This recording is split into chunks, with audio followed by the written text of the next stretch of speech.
I'm Angel, and I used to be bound by everything, and I had a lot of anxiety because of that.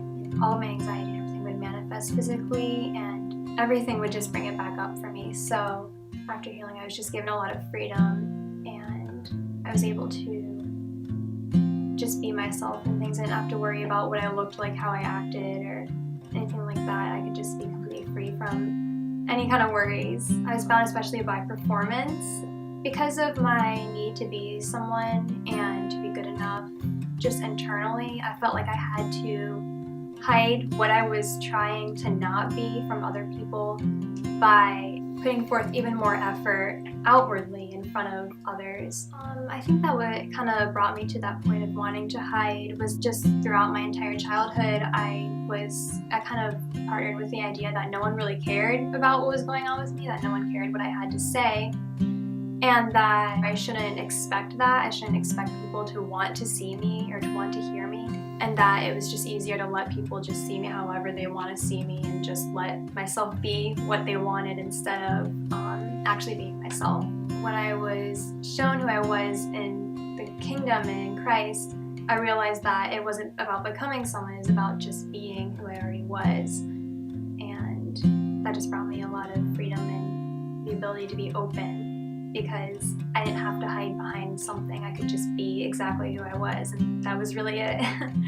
So it was a lot easier than I thought it was supposed to be. Pretty much the peak of the bullying. I was sitting in the lunchroom after school, and all the people who were bullying me at the time were sitting at a table across the lunchroom from me, kind of looking at me and sending me texts and all kinds of things like that.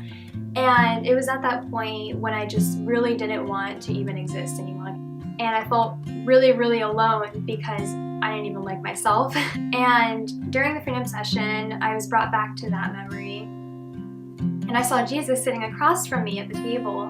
He just gave me a word that he saw me as beautiful, and he laughed. And it turned that memory into something joyful, because it was at the darkest moment that it became really, really light, and I was able to just move on from that. And now when I recall that memory, it doesn't even feel like I'm alone or anything like that. Living with my dad and my stepmother, Jamie, things have been really different in the matter of communication, especially because before I would just accept things how they were, and I wouldn't really communicate what I was feeling or thinking. And now that my dad and Jamie and myself have all gone through freedom sessions, we've been able to communicate better, and instead of making assumptions based on someone's actions, we can look for the intentions.